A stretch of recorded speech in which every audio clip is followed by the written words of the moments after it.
The Legend of Zelda Ocarina of Time is one of my most beloved games ever made. I would say it's probably my second favorite game ever made, behind Resident Evil 2. I would say that this game is probably the first game that ever blew my mind. You know that feeling when you play that game that just blows your mind, you can't believe how fucking good it looks? Like when kids today play something like Red Dead Redemption 2 and they look at the amazing graphics and animations and they can't believe what they are looking at. Yeah, I had that same feeling with this game. When I first started gaming, I was used to playing like 2D games on the NES, like Super Mario Bros., Mega Man and that stuff, and this was like one of the first 3D games I played. This game is absolute perfection. It has got an amazing story, incredible gameplay, the level design is absolutely insane, containing some of the best dungeons the series has to offer, and even the overworld is amazing. Honestly, this is probably the most iconic version of Hyrule that was ever put into a game. I loved this game so much that I could not wait for a sequel. And while I got Majora's Mask, which was an amazing game, it felt so different to Ocarina of Time that I really felt the need for a true sequel to the game. So, needless to say, once I got my hands on a GameCube, I got the next game in the series immediately. And what I got was very surprising.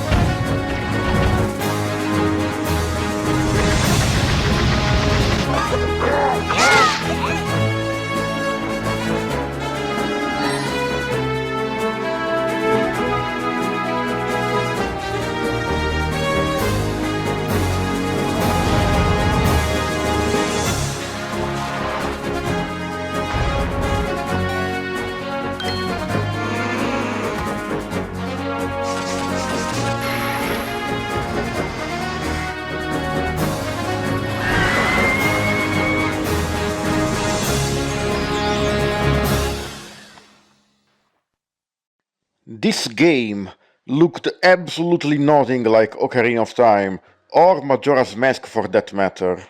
I remember while I played this game, I was like, oh my god, what happened to this game series? This looks nothing like the previous games. And at first I actually extremely hated the art style of this game. But eventually, after playing the game enough, I actually fell in love with the art style. It aged beautifully, and I actually think that this game is very good. Like, it's definitely not as good as the previous two games, Ocarina of Time and Majora's Mask.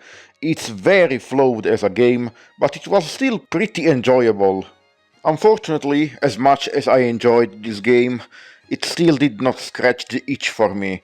I still wanted a true sequel to Ocarina of Time, with the same gritty art style and dark storyline.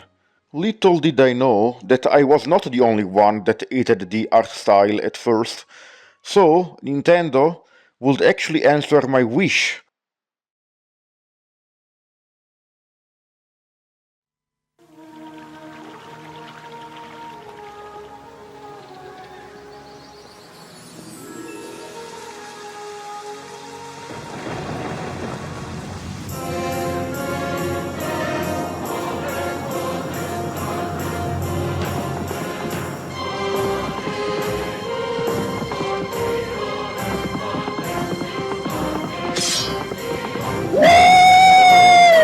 Yeah, baby! That's what I've been waiting for. That's what it's all about. Woo!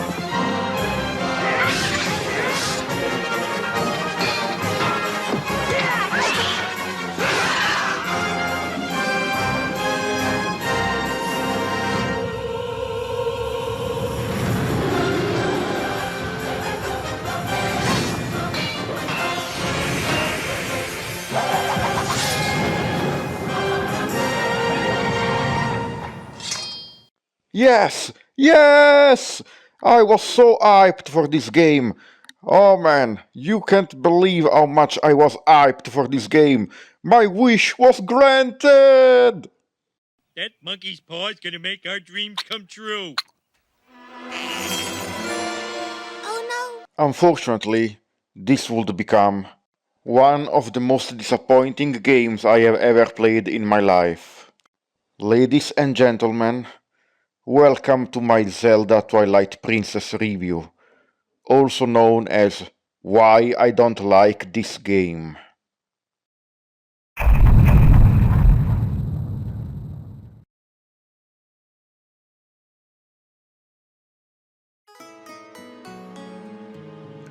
Let me preface this by saying that I don't dislike the entirety of this game. There are actually some parts that I really enjoy about this game, and this opening cutscene is actually not half bad. I actually really like it, especially the shot composition, and I think that it does a fine job at establishing the themes of the game. But I do remember that when this game came out, I was not the only one that disliked the opening of this game, because it is a bloated mess. So let me actually analyze what happens in the entirety of this opening, and let's compare it to another game. It's a small indie game you might have heard about. It's called Ocarina of Time. So, after the opening cutscene is over, you are tasked with finding your horse. So you need to backtrack to the previous screen, you take 3 steps, and boom, another cutscene. And this time it's a cutscene with probably the most boring female love interest I have ever seen in a game. Seriously, this girl has the personality of a plank of wood. After the cutscene is over, you can take your horse back to the village, and now you can do what you were supposed to do, which is a goat herding minigame. I remember while I was playing this for the first time, I was thinking to myself, okay, this is kinda cool, but what does this really add to the game? After that is done, you wake up the next day and you get to actually explore the village a little bit. You can talk to the NPCs in the village and like look for rupees and stuff. And your main goal will be to acquire a slingshot, which you will need to progress through the game. So this is very similar to the opening of Ocarina of Time. You just need to find some money, and then you can buy what you need to progress, right? Oh, I wish it was that easy. They took the simple, beautiful opening of Ocarina of Time and made it 10 times worse. The reason why the Ocarina of Time opening is so beloved and considered a masterful execution of level design is because it can take as long as you want. If you want, you can explore the village and talk to all the NPCs, look for secrets, but if you want, you can make this section like last 2 minutes. Yeah, if you want you can just speedrun getting 40 rupees, buy the shield, get the sword, talk to the Deku Tree, and boom, you are in the first dungeon. Like, you can go through this part in 2 minutes. So it really feels like the game starts immediately in Ocarina of Time. It really does not feel like you are wasting your time. But if you are actually a patient gamer and want to take your time and explore, you can actually find some secret stuff.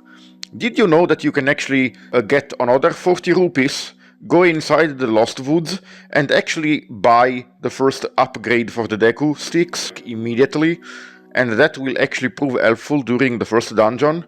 Yeah, you can actually find a couple of secrets, even during this tutorial area. So, the beauty of this opening is that it can take as long as you want. You can speedrun it, or you can take your time and even get some supplies before you head inside the first dungeon. Meanwhile, back in Twilight Princess land, you need to get the slingshot.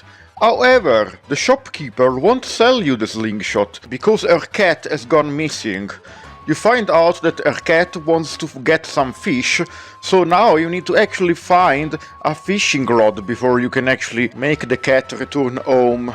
To find the fishing rod, you must complete a little side quest by a woman that asks you to find her cradle. To find the cradle, you must play a little minigame using some herb that allows you to control a bird, And this minigame is pretty much just a recycled Aioi Pearl from Wind Waker. Anyway, you make your way back to the lady, and now that you have a fishing rod, you can actually catch a fish to make the cat go back home. Now you can actually catch a fish. Oh wait, you don't actually have to catch a fish.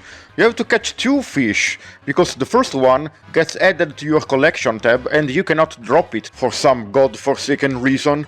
So you need to catch a second fish to let the cat get it. So, yeah. Also, if you're playing the Wii version, the controls for fishing are absolutely terrible and it took me 30 minutes to get the second fish. And now, you can finally get a slingshot. Why did you need the slingshot? Yeah, you needed the slingshot to impress a couple of kids, and now you have to play some mini-games with them and basically be a babysitter for them. And eventually, after playing 300 tutorials showing how the slingshot and sword work, you can finally progress with the game. Oh my god. After all that is done, one of the kids sees a monkey and chases the monkey into the woods, and now you have to go save him.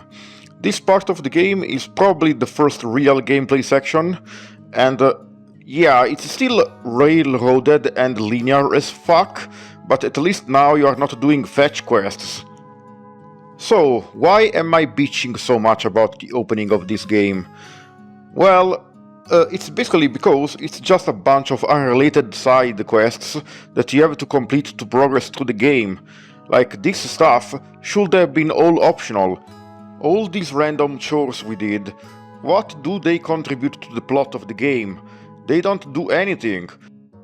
This game actually kinda reminds me of the pacing of some of the Sony first title party games. Like, they are very linear, full of cutscenes, but at least in those games, when you have like those slow opening moments, usually you actually get some cutscenes to get some character development. Meanwhile, in this game, I have some spoilers for you. All the characters that appear in this opening will serve literally no purpose in the game. Sure, Link starts his journey to rescue them, but honestly, what would change if they did not get kidnapped?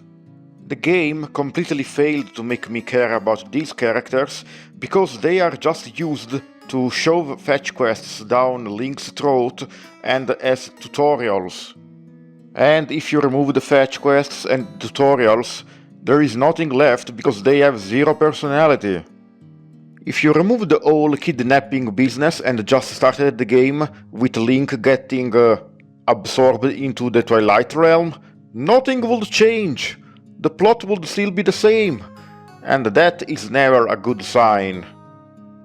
So the reason why this does not work is because you spend so much time with boring fetch quests, cutscenes, and you don't even get compelling characters out of this. In Ocarina of Time, Saria had like half the screen time of these kids, and I cared about her much more. What went wrong here? And even if you did not care for Saria in Ocarina of Time, at least she had very few cutscenes and she did not grind the pacing of the game to a complete halt. I also have another question. Why do all the NPCs in Twilight Princess look so fucking weird? They really trigger my Uncanny Valley effect. Holy Jesus. What is that? What the fuck is that? What is that, Private Pile? Get him away from me! Hold him down. Oh, God! Injured. Oh, God! Okay, all jokes aside, this section is actually kinda enjoyable. At least you have combat, you have a bit of exploration. Don't get me wrong, it's easy as fuck, it's linear as fuck, but you will soon see that that problem unfortunately plagues the entire game. It's kind of a shame that this section only lasts like 10 minutes and then it's back to... Yes, more chores! Got Erding again! What does this add to the game? I have no fucking clue! After another 100 cutscenes with the fucking kids, your girlfriend gets jealous for some reason, and now we have to convince her to give you the ores again. What does this add to the game? Okay, you get it by now. After talking with her, the village is assaulted by monsters, and the monsters actually kidnap the kids. Then Link, while chasing the monsters, actually finds a black wall and gets absorbed into the Twilight realm, starting the game proper. While in the Twilight realm, Link for some reason transforms into a wolf and gets kidnapped by the monsters. This concludes the first part of the opening. Yes, believe it or not, we are still not done. So, in short, this opening is kind of a mess, honestly. The pacing is all over the place. There's 300 cutscenes every 2 fucking seconds. It's linear as fuck, it's easy as fuck. The characters have basically no personality, and the game fails at making me care for them. And honestly, I just don't care about all of this.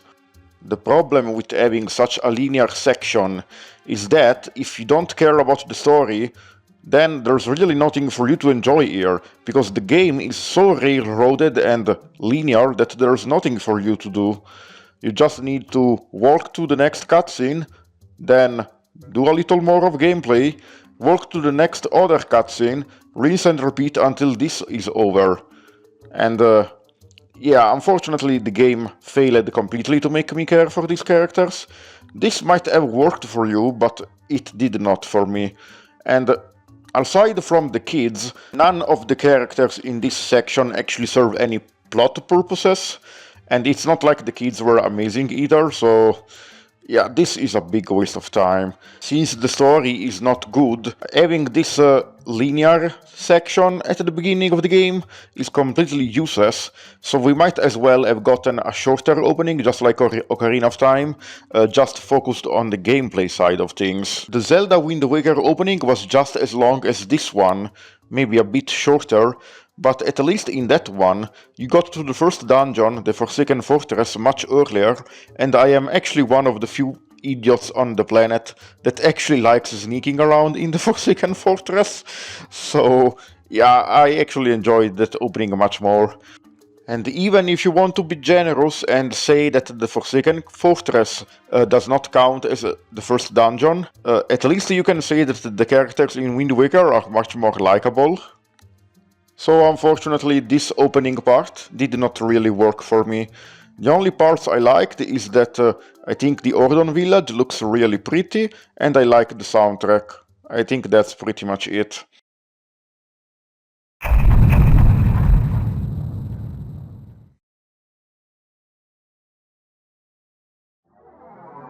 So the second part of the tutorial, yes, it's still a tutorial, holy fuck. We'll see Link transformed into Wolf Link, trapped inside Hyrule Castle, while in the Twilight Realm. He is rescued by a character named Midna, and she will be the helper character for this game, just like Navi in Ocarina of Time and the King of Red Lions in Wind Waker. And Midna is fucking awesome. She's probably the best character in this game, and also the only character with an actual personality. I really love her, but unfortunately she cannot carry this entire game by herself. So, Wolf Link. Wolf Link will be the gimmick of this game, and if you played Zelda Majora's Mask, you should already know what this gimmick is about. It's basically another form that Link can use, like during certain points of the game, and later in the game you will be able to transform at will, although I have no idea why you would want to do that, because there's actually one difference between the Majora's Mask transformations and this transformation. Simply put, the Majora's Mask transformations were amazing, meanwhile this transformation is completely worthless. And if you don't believe me, let me talk about the transformations. So, Deku Link. Deku Link was definitely the worst transformation in Majora's Mask. It was actually very weak and kinda useless. The only thing you could do was like up on water and fly. But it actually makes sense that Deku Link was terrible, because you started the game as Deku Link and you want to return to human form so you can actually play the game. Being stuck as Deku Link for the start of the game is actually a punishment, and you want to return to normal form as soon as possible, which is the entire point of the tutorial of Majora's Mask. And even if Deku Link was kinda weak, he still played a big purpose in the game, because there was an entire area, Southern Swamp, designed around his abilities. The dungeons also took great advantage of his abilities, so honestly he never felt useless, he was just a bit weaker than the other transformations. Now, Goron Link. Oh my god, when you get Goron Link Mask, the game becomes amazing. It changes the game totally for the better, because he's a complete monster. He makes land traveling so fast and fun that in Majora's Mask I actually consider Epona to be completely useless. He completely breaks the game, he's so fucking fun to use. And he's a fucking beast, oh my god. He's also the strongest form in terms of combat. His attacks have got very short range, but if you can land them, they deal an insane amount of damage, so that is also very fun. Honestly, I fucking love this transformation, so fucking good. Even if you don't need to use him, the fact that he's so fun to move around with makes you want to transform into him anyway. So, what I said for Goron Link, apply it for Zora Link when underwater, and we basically have the same transformation. This guy is amazing. When you are in the water with Zora Link, it does not even feel like you're underwater, because you are so mobile, it's so fucking fun to use. You can dolphin jump, you can use an electric barrier to destroy enemies. Yeah, this guy is amazing. This is definitely the best transformation in Majora's Mask. It's fucking godlike, man. It makes the actual fucking water temple so fun in this game. Just like Goron Link, even if you are not forced to use him, you still want to use him when you are underwater, because he's way too fucking good at moving. Then we have Fierce Deity, and do I even need to say this?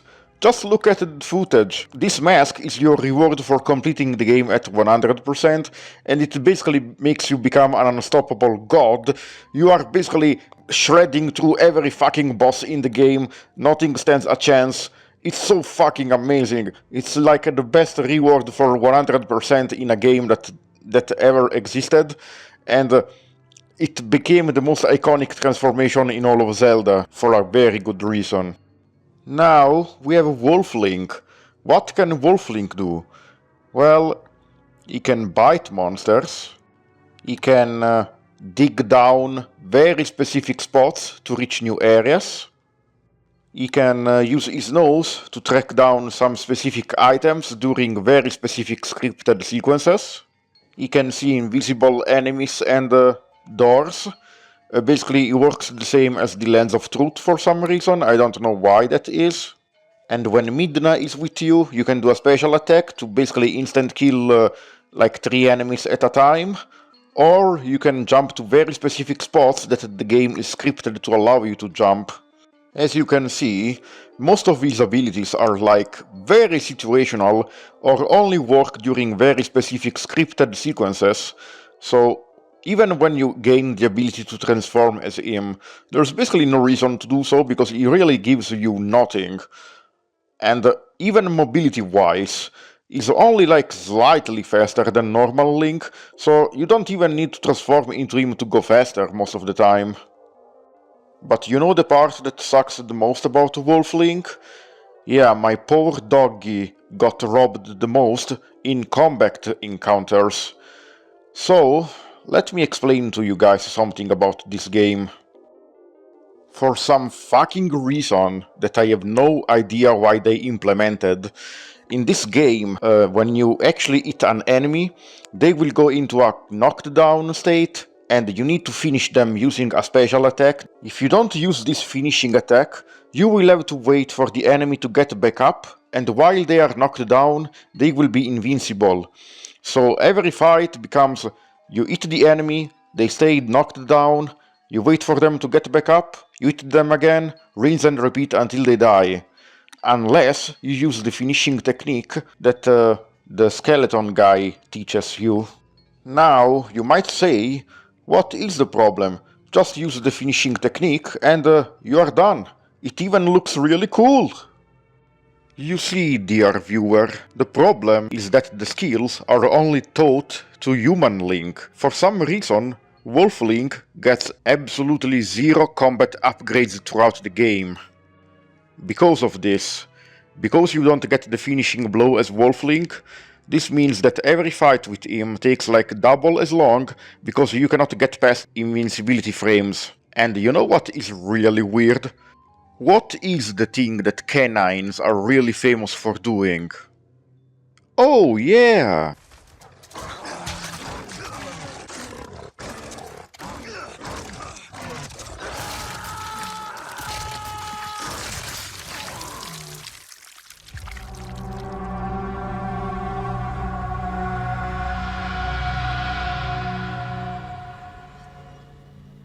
Do you see how stupid this is?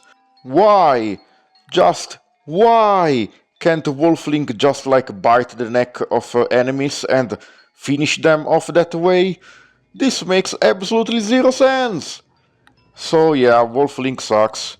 And this dungeon too is like so fucking boring. All you do in this dungeon is go like through linear always, like hit some levers once in a while, and later you will do like some scripted jumps and the dungeon is over. Like, wow man. This level design, wow.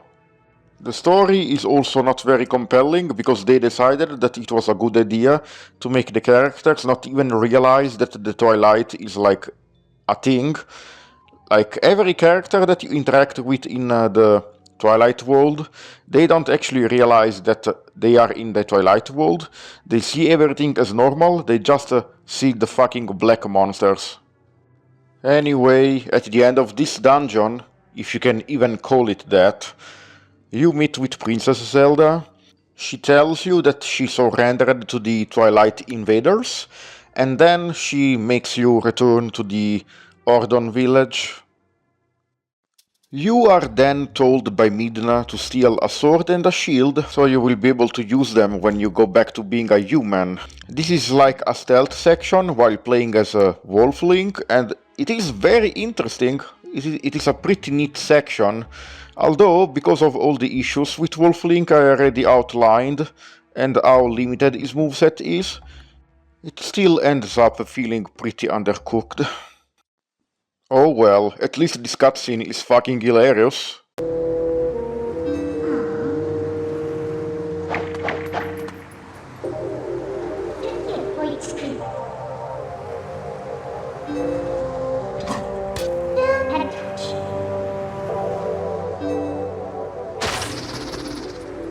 I love Midna.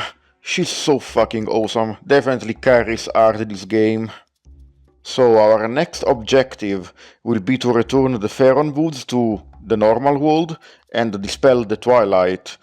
To do this, we will have to do the first of many sections involving Tears of Light.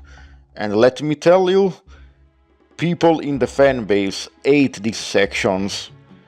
In fact, people hate them so much that when they remade the game in HD, they actually shortened them a little bit.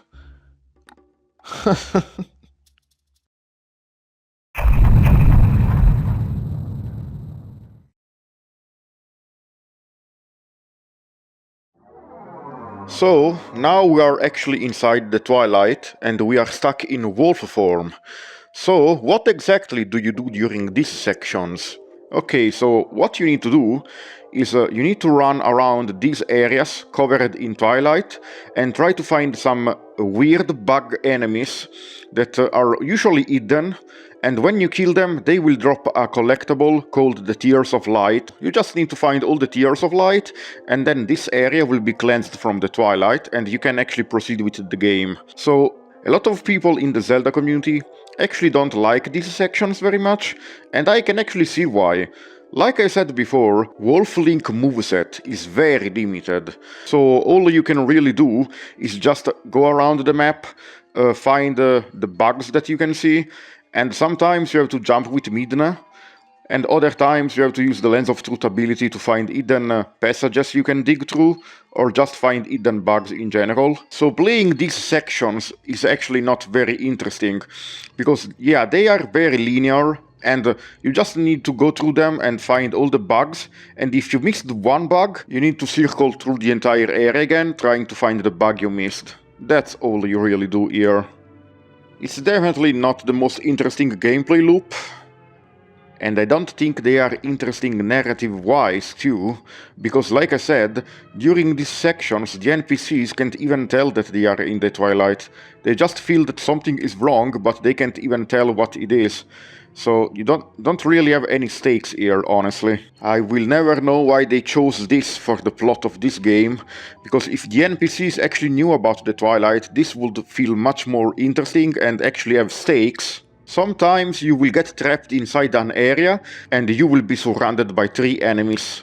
And what you need to do is kill them all at the same time, otherwise you can't proceed because they will keep reviving themselves. There is really no skill involved with these encounters, because all you need to do is hold the B button, and then Midna will use a force field attack that kills all of them at the same time. So literally you just push a button and you win. So this might actually be a hot take, but I actually kinda enjoy these sections.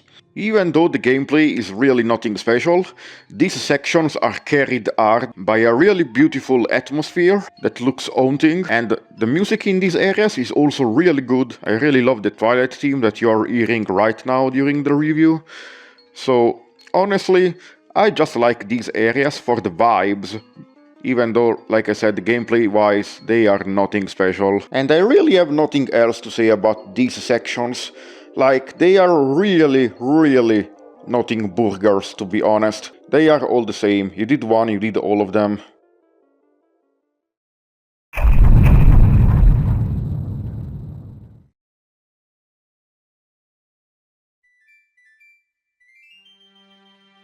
Holy shit! The tutorial is finally over! And it only took 2 hours. Holy fuck! By the way, let me tell you guys, Link design in this game looks fucking amazing. I love the chainmail below the tunic, I love the padded gloves. Like, this design fucks. See, I can see positive things about this game when I want to. This Link design is amazing, it looks so fucking badass, man. Now, back to the bashing. Unfortunately, it's still very linear from this point, so the only thing we can really do is head towards the first dungeon, and we can't even head straight there. We have to basically go through the area we did as Wolf Link, and for some reason this area is filled with this poisonous fog, and we have to use the lantern to dispel the fog. Unfortunately, the lantern is stolen by a monkey, so now instead of just using the lantern ourselves, we have to follow this slow-moving monkey through the fog. And I don't know why they added this, like this just slows the game down. Why do I have to follow this stupid monkey instead of just using the lantern myself and getting through this area in 2 seconds? Yeah, they somehow thought that having a slow-moving escort quest was a really good idea at this point of the game. This game really knows how to do good pacing, man.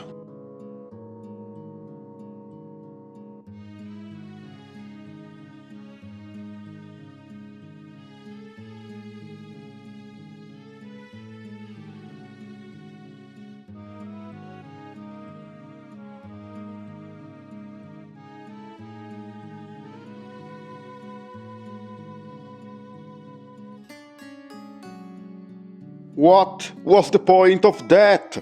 There's no point in that section. You don't even do anything difficult. You just have to follow the monkey, and you don't do anything. There's not even monsters attacking you aside from a couple of bats that appear once in a while that you can one-shot. Twilight Princess, why are you like this? We just spent 2 hours doing a tutorial and now you make me do a fucking escort quest that is completely worthless! There was nothing challenging about that! Enough about that. So we get the first sword technique, which is the finishing move I talked about before, and for some reason this is the only sword technique that is not missable. All the other ones are optional, but this one is not optional. They really wanted to make Wolf Link as worthless as possible. Okay, so we are about to enter the first dungeon. We spent 2 hours trying to get here. This better be the best dungeon ever made.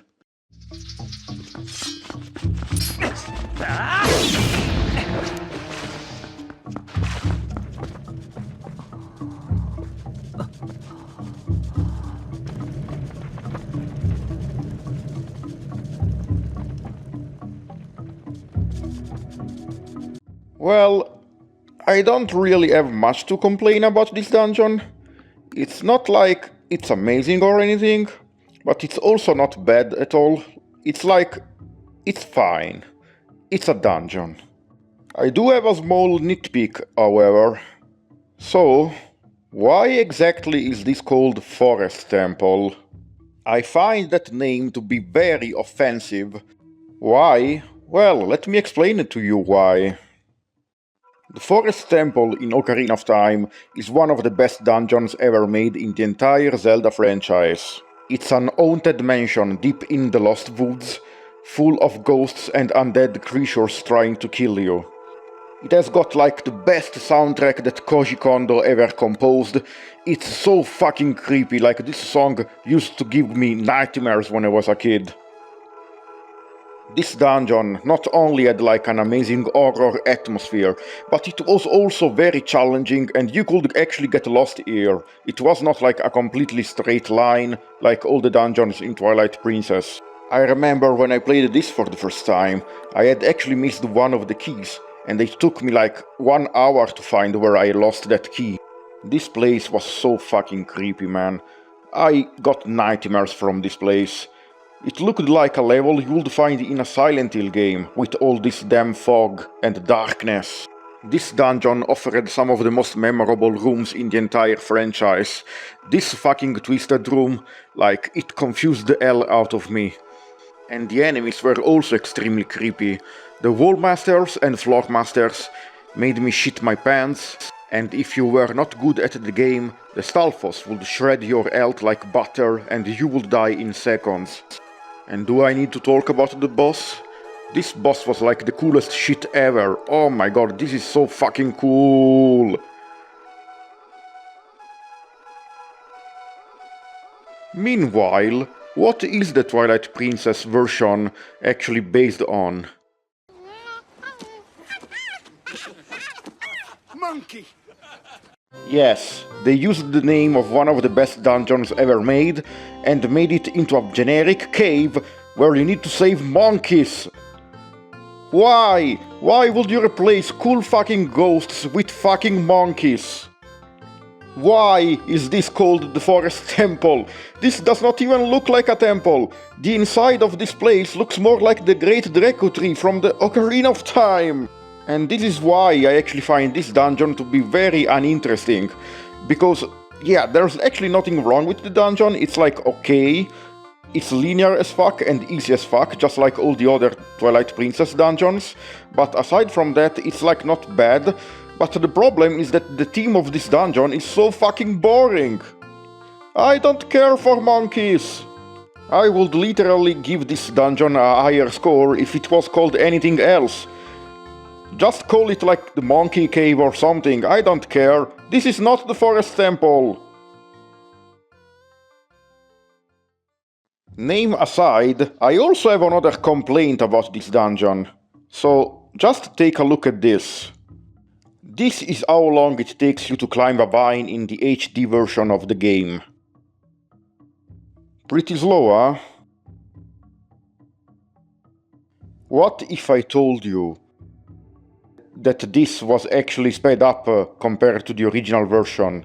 This is how long it takes in the original GameCube or Wii version of the game.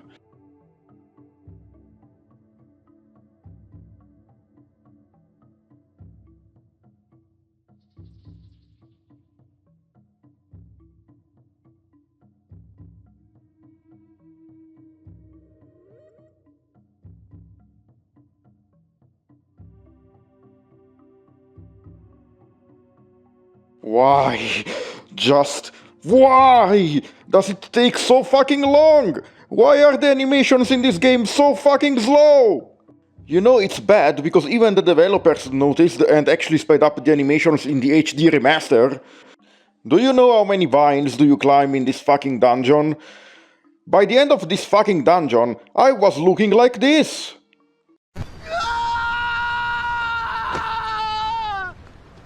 So, needless to say, I did not enjoy this dungeon very much. It's technically fine, but it took me so long to get here after that shitty opening that I was really expecting something much better than this. Unfortunately, this game is way too flawed for me to enjoy any of the dungeons in this game. Even if the level design was amazing, I would still not be able to enjoy this nearly as much as the older games, because the design of this game just does not appeal to me at all. So it's time for the next section of this review.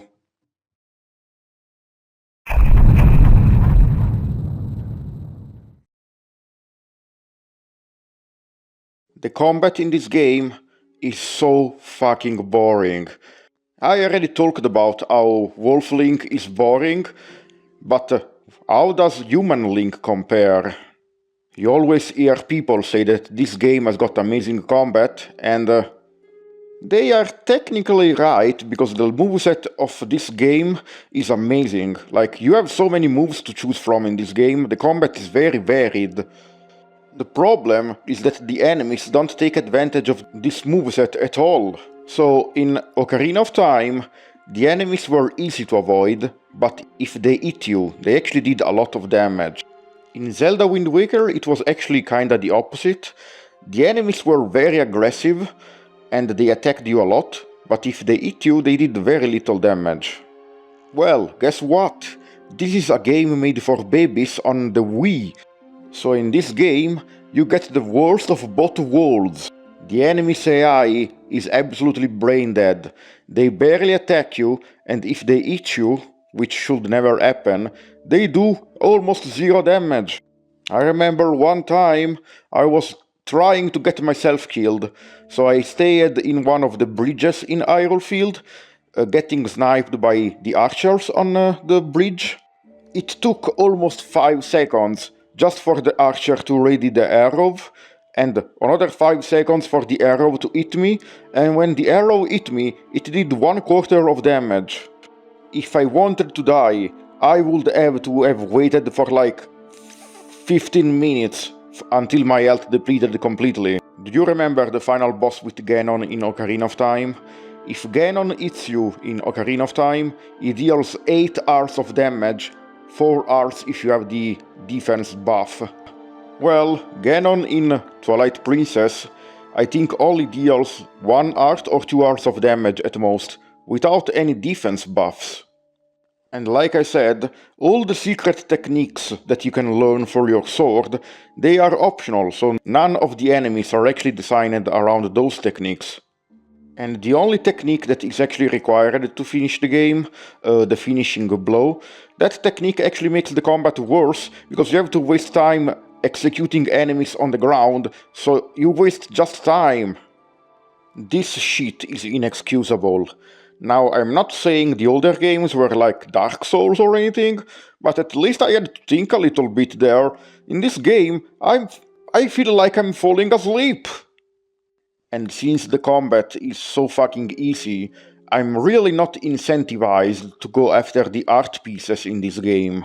So, because there's actually a lot of dungeons in this game actually contains like an insane amount of art containers. So to actually make the art piece hunt actually a bit longer, they actually made it so you actually require 5 art pieces instead of 4 to get a full art. I actually really hate this change. It makes each art piece feel less special, it makes it take so long to get a full art that you pretty much get bored and stop side questing at all. And since the combat is so easy, it's not like you need the extra arts anyway. So, because the combat is easy as fuck, exploration really feels not rewarding in this game, like, at all. The only other collectible you can find in dungeons is rupees, and rupees are not really useful in this game. When are you ever going to need rupees? To buy potions? Why would you buy potions in this game? It's impossible to die! And even if rupees were useful, hunting for rupees in this game is very unsatisfying because they made a really fucking stupid choice! But I can't carry anymore, so I'll just put it back. You what? My wallet is full. It can only hold 300 rupees. So take out a green one, man. Those are only worth one. That would still be more than 300. They're the same size. Oh, this is so fucking annoying. This fucking feature makes my brain go fucking apeshit. As someone that actually likes to clear dungeons in one go and actually loot all the chests and make them disappear from my map, this shit drives me fucking insane. Yes, if your wallet is full in this game, you cannot actually loot rupee chests. You will put the rupees back into the chest, and the chests won't disappear from your map.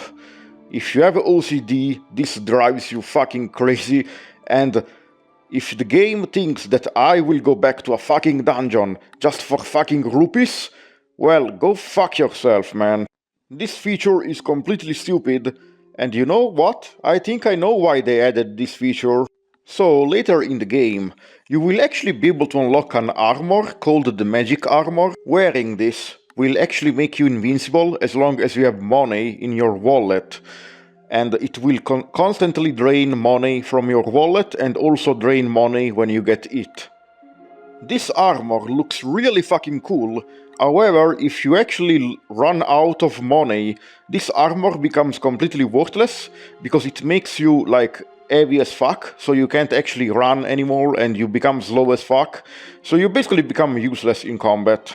This is a fucking shame, because this armor looks so fucking cool that I would use it constantly, even if I had 0 rupees, if it did not slow me down. Wasted potential aside, this is really stupid. They gimped the exploration aspect of finding rupees in chests just for this fucking armor. This would be broken in any other game. Like, can you imagine playing Dark Souls using this fucking armor? This would be fucking crazy. But in this game, it's actually not that bad. Simply because this armor is kinda useless. This game is so fucking easy that you will never need this armor. Like, I kinda want to just wear this for the aesthetics alone, but I can't do that because the fucking armor becomes useless once you run out of rupees. Great game design, guys. But do you want to know what is the final nail in the coffin for exploration in this game? This is Hyrule Field in Ocarina of Time. It's pretty small and it only contains like 7 grottos, a couple of Skulltulas, and overall it's actually very small. There's not much to do here. It's mostly just an area to traverse to go to the other areas of the map, but it's fine. It was a Nintendo 64 game, I was not expecting a huge open world or anything, so it was fine for the limitations of the time. This is Hyrule Field in Twilight Princess. It's quite huge, almost 5 times bigger than the one in Ocarina of Time, and it contains about 7 grottos and a couple of bugs to catch. Do you see what the problem is here? What the fuck, man? This shit is 5 times as huge as Ocarina of Time Hyrule Field, and it contains just as much content as that game.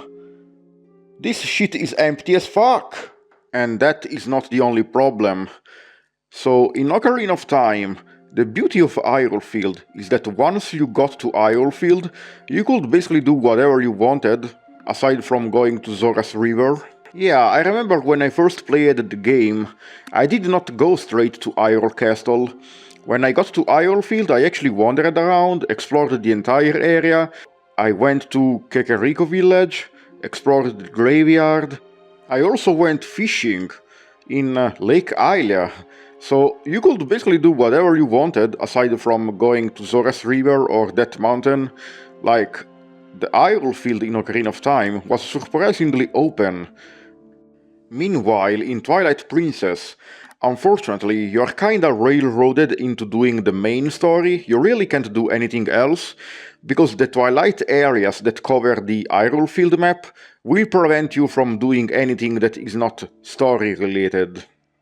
So, in short, the exploration in Twilight Princess is very unrewarding, both because the combat is easy as fuck, so I don't see any reason to go after art pieces, and also because I'm so fucking railroaded into doing the main story that I really can't do anything creative with my playthroughs. And I guess you could say that adding the rupee limit was a mistake as well, because that really makes me not want to explore all the dungeons and get all the chests. Couple that with the really slow pacing and terribly slow animations, and this game drives me fucking crazy, man.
I just want to know, people that like this game, what the fuck are you guys smoking?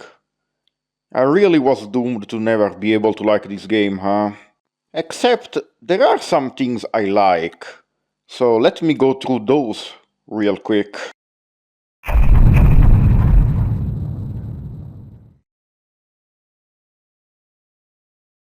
Okay, so I'm not going to lie, I really like the expanded Death Mountain in this game.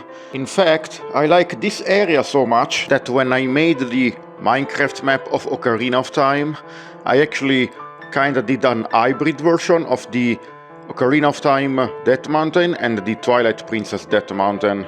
The Lakebed Temple is genuinely one of the best dungeons in the game. It's one of the few dungeons where you actually need to explore, it's not linear as hell, and I think it's actually kinda difficult and challenging, which is kinda insane.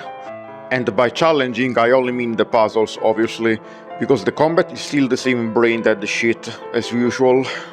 Case in point, the boss of this dungeon is somehow less aggressive than Morpha from Ocarina of Time. That is definitely an accomplishment. No, seriously, does this boss ever attack you, or does it just stand there, waiting for you to close shot his eye? I genuinely don't know, because I don't think I ever saw this boss ever attack me. Holy fuck, man. Unfortunately, every boss in the game is like this. They are no longer trying to kill you, the bosses are just like cinematic set pieces that are meant to look cool and make you look cool. I remember when I watched the trailer for this game, this giant fire boss looked like fucking awesome. I was like, holy shit, this looks like one of the Balrogs from The Lord of the Rings. This is going to be an epic ass fight. Instead, this boss is so fucking easy that I actually kinda feel bad for this boss. It's like you're bullying him. Look, he can't even move properly. Wait a second, I was talking about positive things. I'm sorry, it's real fucking difficult for me to talk positively about this game, because even when there's stuff I like, I still find something to bitch about. Oh my fucking god, man. So, where was I? Oh yeah. The part where you rescue Midna is actually one of the best parts of the game. The music is beautiful, and Midna is actually kind of a likable character, so you actually care about saving her. The only flaw of this section is that every time you encounter an enemy, the music gets replaced by the generic enemy music, but it's not too big of a flaw that it kinda ruins the moment. It's still pretty fucking awesome, man. And yes, the music you are hearing right now is actually from this section, one of the best tracks in the game, and actually one of the few songs I actually like, because yeah, the soundtrack in this game is otherwise very forgettable.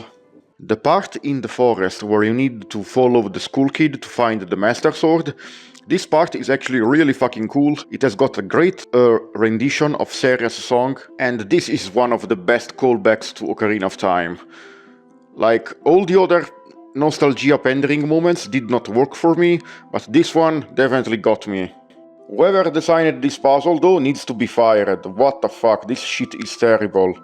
And for some reason we have to redo it later in the game, so it's not even something you need to complete only once.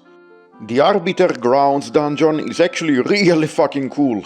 This is the first dungeon that when I played it, it made me like, oh, we're finally doing something original. And this really reminds me of Tomb Raider. Like, this old dungeon really gives me Tomb Raider vibes.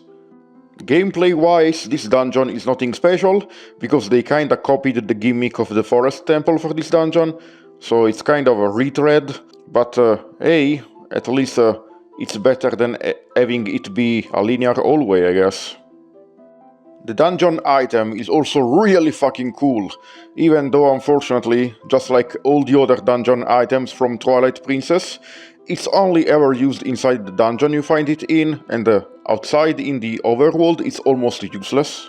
I will still give this dungeon a good rating though, because at least the theming of this dungeon is amazing. The Snow Peak Ruins is one of the best dungeons in the entire Zelda franchise, because this dungeon is very clever in its design.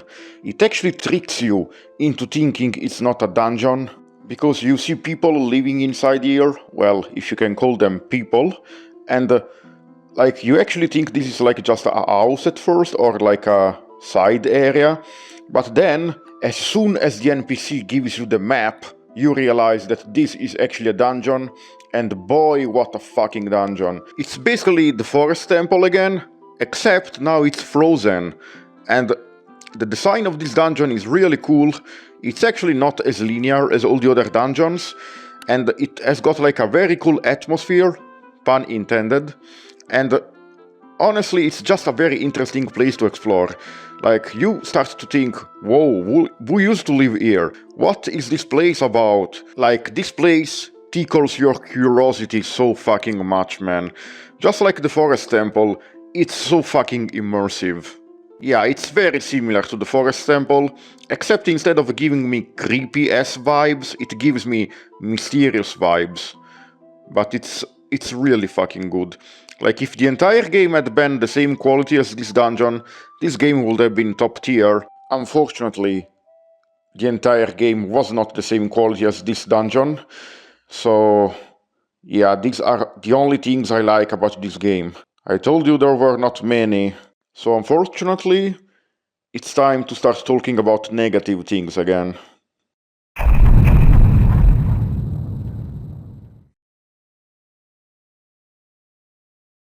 Do you know why I give this game so much shit?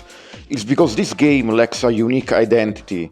Like, this game tries so hard to emulate Ocarina of Time that it actively gyms its own level design and ideas just to try to emulate Ocarina of Time. So for example, let me actually take a look at the dungeon roster and actually rank the dungeons, so you will see what I mean. Okay, the first dungeon is the Forest Temple, and it's just a Great Deku Tree retread. Remember, at this point, there have been 4 3D Zelda games, and we are still using the same fucking tropes, I guess, for dungeon themes. Like I said, this dungeon is fine, but it's terribly uninteresting. Like, this theme puts me to sleep. Why did we need another grass dungeon as the first dungeon in a Zelda game? Come on, just use some originality here. The second dungeon is the Goron Mines. Yet another Dodongo's Cavern, fire-themed level for the second level. Well, is the dungeon good at least?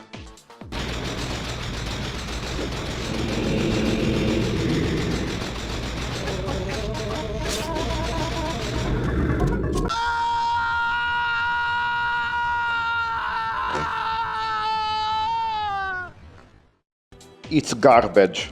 Moving on. The Lake Bed Temple is literally a retread of the Water Temple. It's even located in the same location, the bottom of Lake Hylia. The only reason I don't dislike this dungeon is because at least it does not put me to sleep. It's actually a little challenging, so thank fucking god for that. But still, the Arbiter Rounds has got a great theme for a dungeon, but it reuses the same gimmick from the Forest Temple. Yet another forced Ocarina of Time callback. The Snow Peak Ruins is amazing and I won't tolerate any slander for it. I have nothing to complain about this dungeon. The Temple of Time is literally the same place from Ocarina of Time. It even plays the same music from Ocarina of Time before you enter the dungeon proper. In theory, I should have loved this callback, but to me it felt extremely forced. It does not help that when you enter the dungeon proper, this dungeon is absolutely awful, man. Holy fuck, I can't believe they actually made a dungeon like this in a Zelda game. This dungeon is literally an hallway. You go to the end of the hallway, you grab the dungeon item, and then you backtrack through the same hallway again to reach the entrance again, where you can now access the boss room. Like, this dungeon is so fucking linear, it puts me to fucking sleep. And the music in this dungeon is absolutely awful, man. Why did they not just use the Temple of Time theme for this dungeon? At least that theme actually sounds good. The only interesting part of this dungeon is that when you actually get the dungeon item, it is kinda fun to run around with the statue smashing everything, but was it worth it to sacrifice the entire dungeon design just to make this like giant robot gimmick? I don't think so, especially because this dungeon item is like a complete gimmick. It's so fucking gimmicky that after you leave the dungeon, you can't even use the dungeon item anymore. You have to find a way to recharge it, and even after you recharge it, it's completely worthless in the overworld. They actually had to place some gimmicky sections in the overworld to let you use this thing. And it's actually required for the main quest, so that makes it even more annoying. The City in the Sky is actually a pretty decent dungeon. The problem is that it's another one of those dungeons where you need to do a lot of waiting, because you have to constantly wait for hookshot targets or close-shot targets to be available before you can do anything. So this is just like the Goron Mines and I guess the vines in the first dungeon. An insane amount of slow-ass animations before you can do anything. And holy shit, yeah, this grinds the pacing of this dungeon to a complete fucking halt. But I will give props to the originality of this dungeon. Although, the music in this dungeon is really fucking repetitive. This music will drive you fucking insane while you wait for the fucking targets. Also, congratulations to Twilight Princess for making a fucking dragon boss fight boring. I don't know how they managed, but holy fuck, this is boring, and just like all the other bosses, just like a interactive cutscene where you can't possibly die. This dragon has got worse reflexes than DSP. Holy fuck. Turn around, you stupid idiot. My point with this section is that this game tries way too hard to replicate Ocarina of Time, but it fails spectacularly, and even when it tries to do something original, it also fails spectacularly. And don't think that the nostalgia pandering actually ends at the dungeons. The overworld is also full of stuff like this. Do you remember in Ocarina of Time when you went back to Zora's River and you found out that Zora's domain has been frozen? This moment was completely shocking for many players. because when you were a child, you visited the Zora's Domain, and it was one of the most beautiful areas in the game, and now it's got completely fucked up by Ganondorf. That moment is also in Twilight Princess. Why? I have no fucking idea. Why is Zora's Domain frozen? None of the other areas in the Twilight have been, affected this way, and Zant does not give a shit about the Zoras. Why would he try to freeze them? This makes no fucking sense. But it's here because Ocarina of Time did it first, and we need to pander to the nostalgia of the people playing this game. But do you guys want to know what really is the worst thing they fucked up on purpose just to imitate Ocarina of Time? Let me show you guys, because this is fucking insane. I'm in Kakariko Village, and I'm right outside of the Skull House because guess what? I never went to pick up my reward. You know, after all that work I did, you think I'd at least want to come back and pick up the reward, but I didn't. I just went around to Ganon's Tower like I was going to beat the game or something. Hi. Since you've destroyed 100 spiders of the curse on me has been broken. Thank you. Here is a token of my appreciation. Please take it. Oh my god, I can't wait to see what it is. It's going to be crazy. I did so much work for this. Oh my god, I can't wait to see what it's going to be.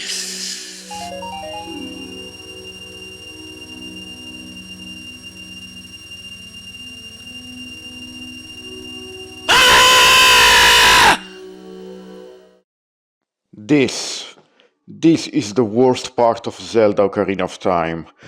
This is why, instead of giving this game a 10, I usually give it a 9.5. Yeah, this part sucks. The Gold Skulltula quest is one of the most iconic quests in all of gaming. Basically, throughout the entire game, there are 100 golden Skulltulas you need to collect, and the first 50 Skulltulas actually give you some useful rewards, even though they are not all amazing, at least they are usable. But when you get 100 Skulltulas, your reward is infinite rupees. And rupees are completely worthless at this point of the game. This is the only flaw I find inexcusable, and even I can't defend Ocarina of Time on this. And they never fixed this. Throughout all the releases of the game, they never fixed this. Even the fucking 3DS remake still kept the reward the same, instead of doing something cool like, I don't know, give me something that makes me into a literal god. Something like the fierce deity mask from Majora's Mask. Just anything would be better than this. Well, guess what? They made a very similar side quest in this game too. It's actually the Poe Souls side quest. This quest is like extremely similar to the Gold Skulltula side quest, except it's executed 10 times worse. Okay, so in Ocarina of Time, most Gold Skulltulas only appeared at night. That was not a problem in that game, because in that game the day-night cycle is very short, and even if you don't want to wait, you can use the Sun Song to turn from day to night or vice versa. Meanwhile, in Twilight Princess, the Poes only appear at night too, except the day-night cycle takes fucking forever, and there's no Sun Song equivalent. There's no way to turn from day to night quickly. This means that even if you have a guide, you still have to wait a long as time, if it's daytime, for the Poe to show up. Another thing that sucks is that you have to use Wolf Link to kill the ghosts. For some reason, Human Link can't do it, so that is even more annoying, because you have to constantly transform into Wolf Link to do this. Another thing that sucks is that you can only start gathering the Poe Souls after you got the Master Sword. Meanwhile, in Ocarina of Time, you could start gathering the Gold Skulltulas, like from the first dungeon. So that kinda sucks, because this means that even if you know where some of the Poes are, you need to wait until like the midway point of the game before you can do this. And finally, you only get one reward before you get all the Poes, which is at 20 Poes. You get a bottle, which is not bad, but it's kinda shitty, because in Ocarina of Time you got 5 rewards before getting 100 Skulltulas. You got a reward for 10, 20, 30, 40 and 50. So all of this makes this side quest much less well executed than the Ocarina of Time one, I guess, because it's much more annoying. But what do you get if you go throughout all this trouble to get all the 60 Poe souls? Try to fucking guess.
You know what? Fuck it. Fuck it. Unplug it. You don't even deserve my fucking electricity. You don't. Yeah? You fucking own me? Fuck you. Because that's where it fucking belongs, in the fucking trash. When a company tells you that they're more important than you and they own you, that's what you fucking do with them. Fuck the Wii U and fuck Nintendo. They did it again. They put the same fucking reward just because Ocarina of Time did it first. They actively made their game worse just to copy Ocarina of Time. But Josh, the magic armor makes the infinite rupees actually useful in this game. No, shut up.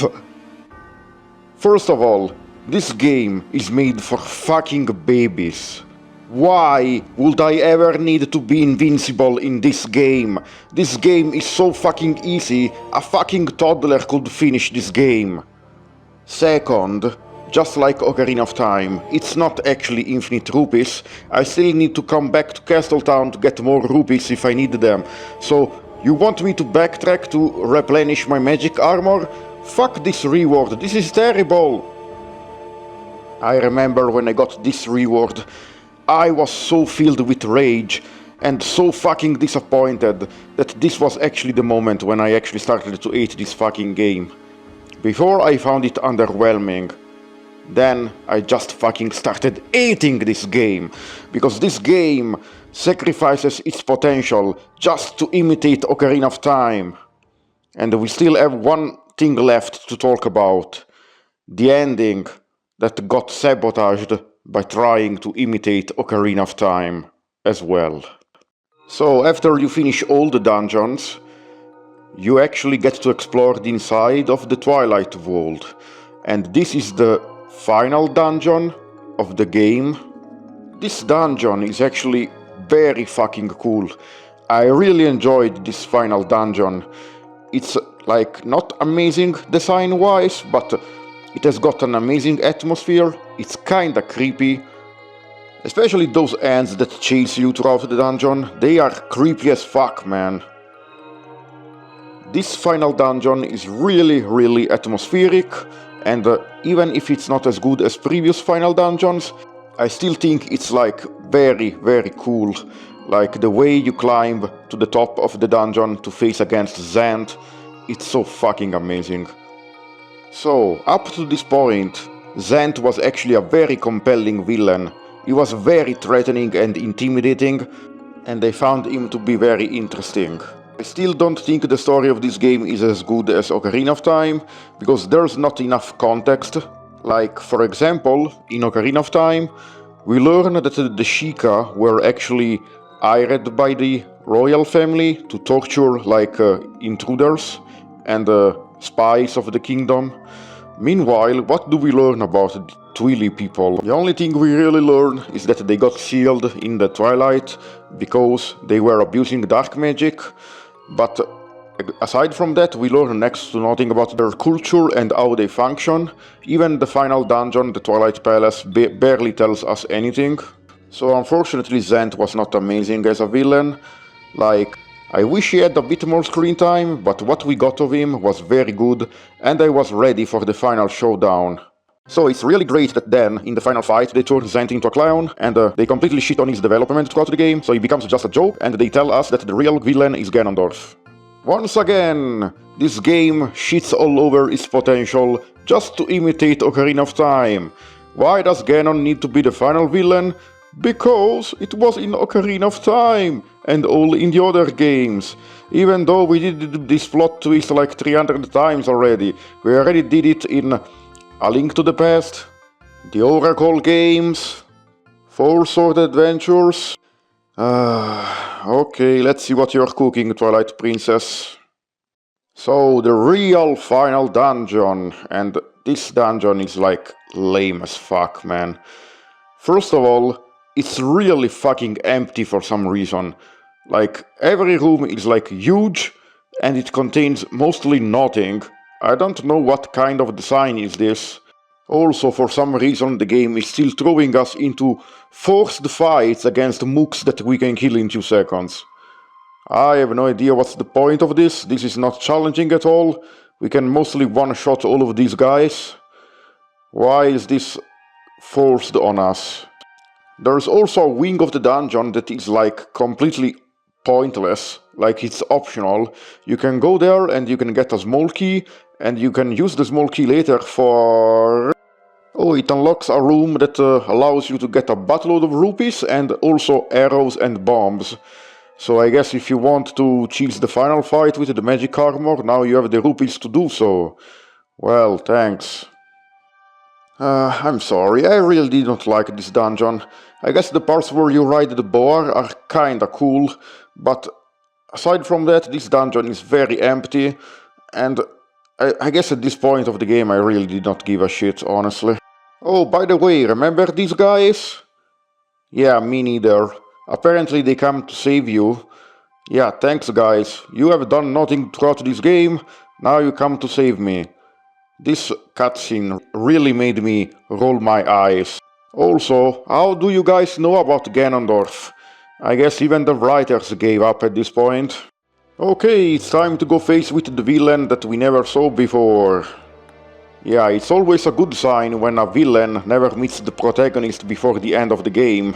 We only see Ganondorf in a flashback in this game, before this point. Unlike Ocarina of Time, where we actually see Ganondorf's action affect the world at multiple points of the game, and he has a presence throughout the entire game, he only just shows up at the end in this game. He does not even know Link. By the way, he also kidnapped Zelda, because that was done in Ocarina of Time too. Oh my god. The final boss is at least pretty cool, even though it's easy as shit just like all the other bosses in the game, except for the first phase, which is just Ganondorf fight from Ocarina of Time again, except now you're fighting Zelda. It's literally the same fight. It's the energy tennis match. Oh, for 5 minutes. Could you stop imitating Ocarina of Time? For 5 minutes! The second part of the fight is pretty cool, and probably the most unique part. Both of you go into beast form and have to fight each other. It's easy as shit, because you just have to wait for him to teleport and then use your Midna End, I guess, whatever the fuck this thing is called. But yeah, it's pretty cool. The third phase is an horseback fight, and this is really fucking cool. I wish the fight ended here, but unfortunately... The real final boss is just a Wind Waker Ganondorf again. It's a sword fight, except this time it's so fucking easy that I don't even know what the purpose of this fight is. Like, if he hits you, he does so little damage, and it's full of quick time events that make the fight even easier. So honestly, this fight is a complete waste of time. And this fight has got like zero stakes, because Link and Ganondorf don't even know each other in this game. Ganondorf was just like a twist villain, pulled out of the rug at the last minute to replace Zant. He did basically jack shit in this game, aside from controlling Zant from the shadows or whatever. So honestly, this fucking fight is worthless, both gameplay wise and narrative wise. If the game ended with Zant, it would have been much fucking better. Also, I don't like how Ganondorf looks in this game. For some reason, he looks really fucking fat. I don't know why, it just gives me that impression. I guess you could say he has a dead bod. Anyway, we kill Ganondorf, Midna becomes hot, and then she leaves and breaks the Twilight mirror. So, the best character in the fucking game leaves.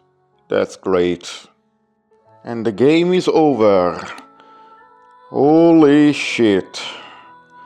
So, I have been shitting on this game a lot, and this game really disappointed me.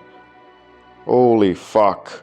But I still don't think it's like the worst thing ever. I would like rate it like a 6. Maybe a 6.5, but even that is too generous. So I think, yeah, I will rate this game a 6 out of 10. And yeah, this game just does not appeal to me at all. I know that there are people that like this game, and if you like it, more power to you. Actually, when this game released for the first time, a lot of people hated this game. I think it only grew to be beloved by people that played this when they were kids, and they kinda started to love this game out of nostalgia. As for me, I think this game is really mediocre. Like, this game has got terrible difficulty, horrible balancing, terrible pacing, a shitty hyrule field, bad side quests. Honestly, you know, I already described everything that I dislike about this game.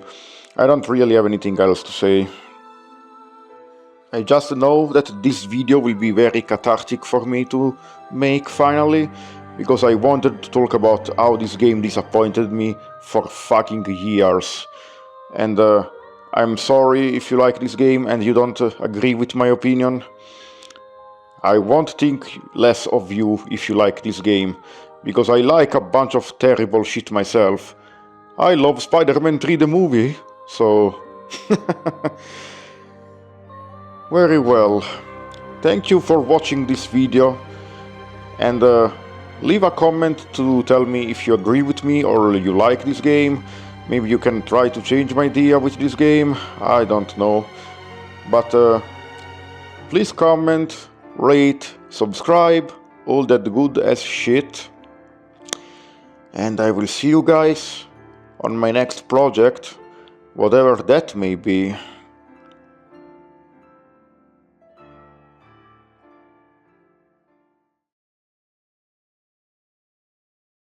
By the way, I know about the stupid amiibo that makes you take double damage, but that does not fix anything, because this game has got terrible Braindead AI. Even if the enemies did like 5 times as much damage, you would still never die in this fucking game, because the enemies barely attack you.